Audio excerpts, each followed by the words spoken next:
एक इंसान के 1000-2000 रुपए भी खो जाते हैं तो कितना विचलित हो जाता है। कोई सोने की वस्तु खो गई, उसको ढूंढने के लिए पागल हो जाता है, खोजने लगता है, क्योंकि उसे पता है इस पैसे से कितना कुछ खरीदा जा सकता है। पैसा नाली में भी गिर गया ना, गंदगी में भी गिर गया, सोने की अंगूठी गंदगी में भी गिर गई तो भी गंदगी में हाथ डाल के उसे निकाल लेगा, क्योंकि उसे पता है कि इसकी कीमत क्या है। पर हम नासमझी में इस मनुष्य जन्म की और इस समय की कीमत नहीं समझ पाते। एक एक एक एक एक एक दिन करके धीरे धीरे जीवन से निकलता जा रहा है। जैसे रेत हथेली से मुट्ठी बांध भी लो तो भी फिसलती जाती है। जीवन का हर दिन सुबह उठते हैं, एक जीवन का दिन और कम हो गया और अब मैं कुछ भी नहीं कर पाया। मैं अभी भी वहीं की वहीं खड़ा हूँ।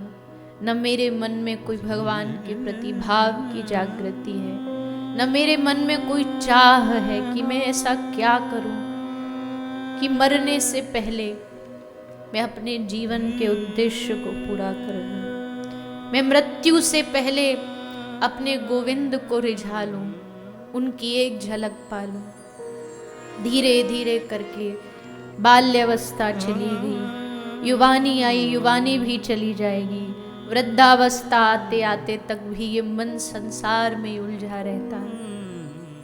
वो जा रहा है क्यों? क्योंकि बाल अवस्था, बचपन में कोई भजन करने लग जाए तो आसपास के लोग नहीं जीने देते, अरे अभी तो बच्चा है, अभी तो खेलने खाने के दिन है। जवानी में बोले, जवानी में अपना घमंड होता है। कौन भगवान? काहे का भगवान?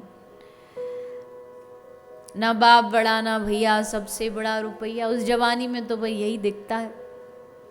और वृद्धावस्था आते आते बोले शरीर रोगों का घर बन जाता है। फिर चाहे भी आदमी भजन करना तो नहीं कर पाता, इतना शरीर रोगिल हो जाता है। तो वे भजन करें कब? अरे भैया, जिस समय जिस घड़ी जागृति हो जाए, जिस घड़ी किसी गुरु ने हाथ पकड़ के तुमको समझा दिया कि यही समय है, अभी भी समय है, कि जो समय मिला है उसको भगवान के स्मरण में लगाओ, भजन में लगाओ। कर रहे हो काम, कोई बात नहीं, करते रहो। चला रहे हो परिवार, चलाते रहो, पर मन से जागे रहो कि एक दिन ये सब छूटेगा, एक दिन ये सब छूटेगा। एक दिन कोई एक असल घर है जहाँ ये सब जाना पड़ेगा। यहाँ सबको पता है ना, बैग पैक करके लाए हैं, बैग पैक करके 18 को विश्राम होगा, तो सबको पता घर लौटना है। पर ये भूल जाते हैं कि जिसको हमने असल घर माना है, एक दिन वहाँ से भी लौटना पड़ेगा। ये भी छुट्टियाँ ही हैं जो हम अपने घर पे भी आ रहे हैं, छुट्टियों पे ही आए हैं, छुट्टियों के बाद जाना है घर। तो जहाँ जाना है उसकी थोड़ी तैयारी तो करो। कहीं घूमने जाते हैं 10 दिन के लिए तो 1 महीना पहले से तैयारी शुरू हो जाती है। ये भी करो, वो भी करो, ये रखो, वो रखो, ये कपड़ा चाहिए, ठंडी है तो ठंड के रखो, गर्मी है तो ऐसे कपड़े रखो। कितनी तैयारी करते हैं हम।